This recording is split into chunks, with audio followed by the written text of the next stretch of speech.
Throughout the 1990s, massive corruption scandals brought the political machinery of Europe crashing to a halt. Italy's Mani Pulite investigation wiped out entire political parties. The UK's Cash for Questions sleaze scandal ended careers overnight. And in 1999, the entire European Union Santer Commission resigned en masse over fraud and nepotism allegations. There was an unwritten rule in late 20th century European politics. Systemic scandal required leaders to step down.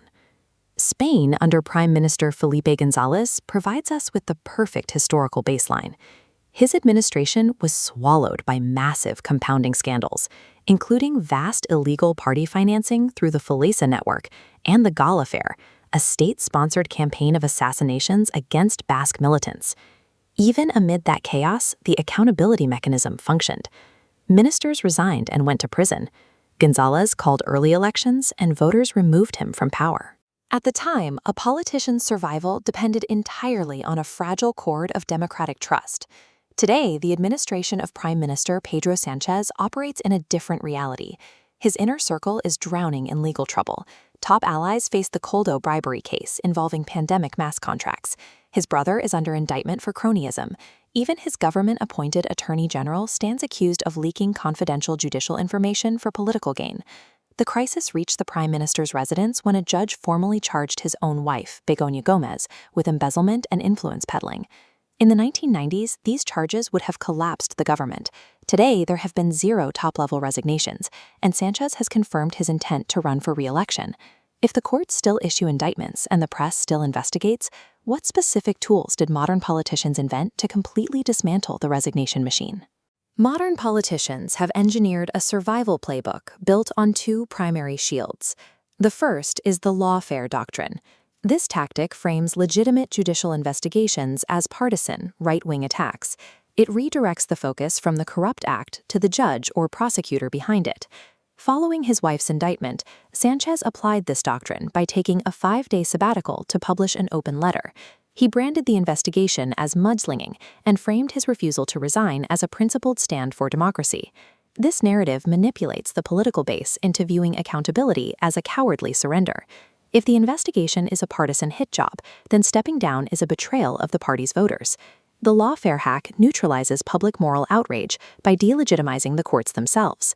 The second shield is the cold, hard mathematics of modern coalition governments. During the 2-party era of the 1990s, a scandal damaged the entire party brand, forcing leaders to amputate corrupt individuals to survive a binary election. Sánchez, however, governs via a highly fragmented minority coalition. He is reliant on a patchwork of small, disparate allies, like the left-wing Sumar alliance and regional Catalan nationalists. This creates a hostage logic. These minor parties oppose the right-wing opposition even more than they dislike corruption. If they pull their support over a scandal, they trigger an election that likely hands power to their ideological enemies. This mathematical reality forces coalition partners to overlook massive corruption, insulating the prime minister from the threat of a no-confidence vote. In the 1990s, the ultimate principle the politician answered to was the public electorate. Today, that principle has become the party cartel. Broad public trust is no longer a prerequisite for staying in power. As long as the internal coalition math holds together and the base believes the courts are the enemy, a leader's survival is guaranteed regardless of the scandal's severity. While individual politicians keep their jobs, this new survival playbook inflicts catastrophic collateral damage on the democratic state itself. Normalizing scandals and launching strategic attacks on the judiciary systematically erodes the infrastructure of democratic institutions. The death of voluntary resignation doesn't produce stronger leaders. It produces entrenched institutional impunity. When leaders dismantle the resignation machine to save their own careers, the true, lasting casualty is the electorate's fate.